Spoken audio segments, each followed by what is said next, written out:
Hello everyone, I am Surendra Jain, Master Teacher of Mathematics in Vedantu. In my sessions for ISI and CMI, I have been taking many topics, subtopics. Also, I solved some previous year papers.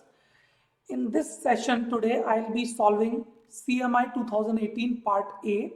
In this part, there are 10 questions. Next week, I'll be taking second part. This part A I have found a little bit easier. Let us see how these questions are. I'll be commenting upon each questions how easy or difficult they were.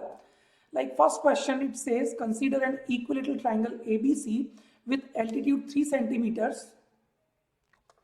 A circle is inscribed in this triangle.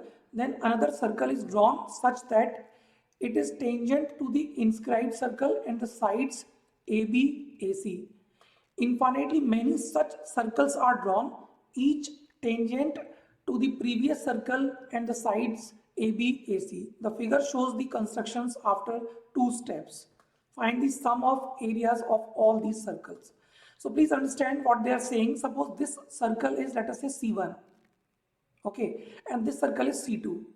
So how they are constructing circles, that every time we need to satisfy two conditions, that it should be touching sides AB and AC, and also the circle that we have just drawn. So my circle C3 should be lying somewhere here like this. Okay, so that small circle will be C3. Now you can imagine where my C4 would be, C5 would be. I think they will be even smaller, so we can only imagine where they will be lying. Now, we will make use of geometry to solve this question. We are given that an equilateral triangle ABC with altitude 3 centimeters. So this is equilateral triangle, and if I drop perpendicular from A on to this BC, it should not only be altitude, it should be median also, it should be angle bisector also, because it is equilateral triangle. Okay, now because altitude is of 3 centimeter length, so this AD will be 3 centimeter, and this first circle which I call as C1, okay, it is in circle, so it's in center will be same as the centroid of this triangle, because it is equilateral triangle, and because we know that centroid divides median in 2:1. So this AI ratio ID has to be 2:1, and because complete length AD is 3, so this AI would be 2 and this ID will be 1. Okay, so this radius, or I should say this as R1. R1 is the radius of this first circle. Now, to know the radius of second circle, what I'm going to do, first of all, let us call this point of contact as E. Okay, and draw one tangent line to both these circles, and because of symmetry, we can directly say this tangent to both these circles will be parallel to BC. Let us call them as PQ.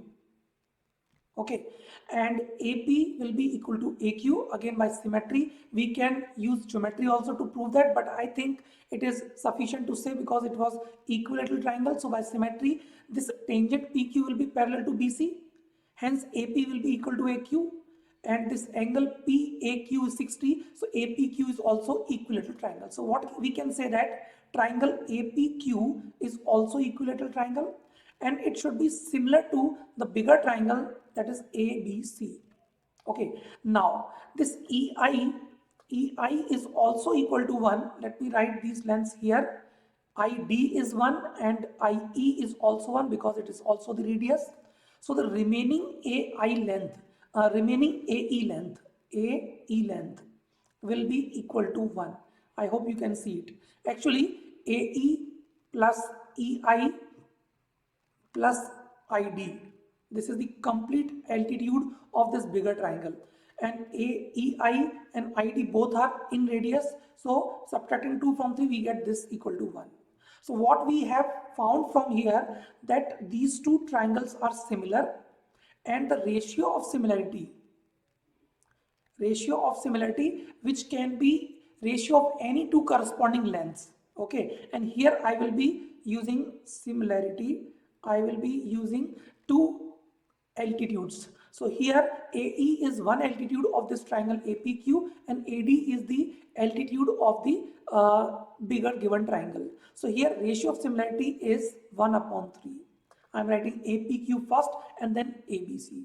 So if we see at this smaller triangle, smaller circle actually, C2, and C2 is, now you can see it is the in circle of this new equilateral triangle APQ, which is similar to bigger ABC, and ratio of similarity is 1 by 3. So the radius of circle C2, R2, that is the radius of C2, radius of circle C2, which is the in circle of triangle APQ, will be equal to 1/3 of the radius of this bigger circle. So R1 upon 3, that is 1 by 3.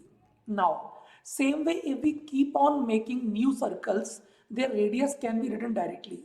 The way we have proved that R2 upon R1 will be 1 upon 3, same way R3 upon R2 will also be 1 upon 3. So this will be 1 by 9 here, and so on.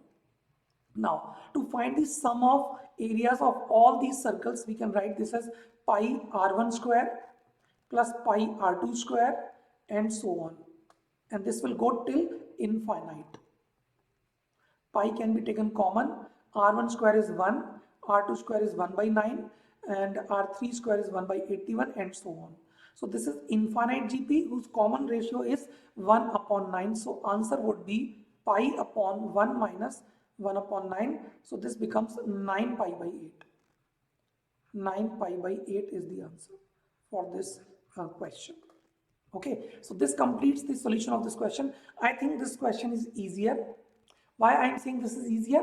Because maybe even if you are not able to connect with this point as the centroid, then also by use of other concept of geometry, we will be able to find this R2, R1, and then make use of this GP. I think this 9 pi